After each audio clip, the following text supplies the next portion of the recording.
Diferença entre PMO para PMTA. Como que ele calcula a PMO? Tanto a PMTA como a PMO são dados retirados de cálculos estruturais na fabricação do equipamento. Então, isso aí são dados de projeto. Eu até entendo, até acho que é interessantíssima essa pergunta, porque na norma NR13, quando fala sobre categorização de vasos de pressão, lá fala que para você saber se é um vaso de pressão ou não, você tem que fazer o cálculo de produto PV. Esse é o primeiro cálculo que se faz dentro da NR13.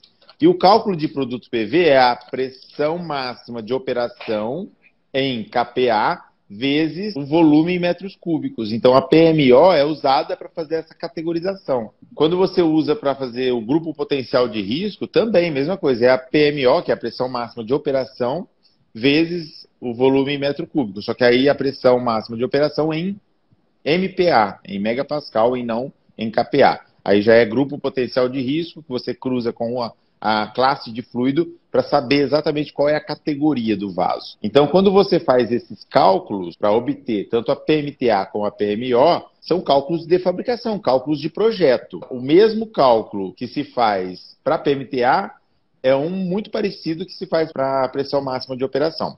A única coisa é que ele usa o quê? Para a PMTA, ele usa alguns dados um pouco diferentes, que são espessuras de sobreespessura maior, talvez uma sobreespessura um pouco maior e assim por diante. Geralmente, alguns vasos de pressão possuem tanto um quanto o outro nos seus prontuários. Imagina o seguinte, eu tenho um prontuário que só tem a PMTA e a pressão de operação identificada no prontuário. Está errado? Não. Agora eu tenho um prontuário que só tem a PMO e a pressão de operação. Está errado? Aí está errado. Porque você precisa da pressão máxima de trabalho admissível antes da pressão máxima de operação. E a pressão máxima de operação é o quê? É a pressão de operação variável. Então vamos dar um exemplo aqui. A PMTA de um vaso de pressão pode ser 12 quilos. E a pressão de operação é 10. Mas ela pode variar entre 9 e 11. Essa pressão de operação pode variar por causa do processo. Alguns processos permitem isso, permitem essa variação de operação. E aí qual que seria? Então, vamos lá. PMTA 12, pressão de operação 10 e a PMO 11. Por que ele faz isso, essa escala? Justamente pelo fato dessa variação. Mas mesmo não tendo a PMO num prontuário que mostra aí qual é a possibilidade dessa variação, o vaso é seguro? Porque se você tem a PMTA, que é o principal item, que é o que você precisa ter, ele já é a pressão máxima, ali não vai passar. A PMO, ela não pode passar da PMTA. Então você já tem ali o limite.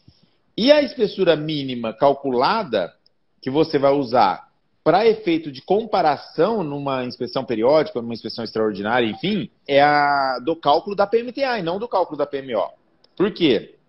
Porque essa variação, ela pode existir, mas ela não pode ultrapassar a PMTA. Então, por isso que o item mais importante ainda é a PMTA. E quando você olha na NR13, que fala lá, mas Marcos, você está falando que às vezes não tem a informação de PMO em um prontuário. Como que eu vou fazer a categorização ou verificar se a categorização está certa? A norma NR13 fala que quando a PMO não é informada, você usa a PMTA para fazer a categorização.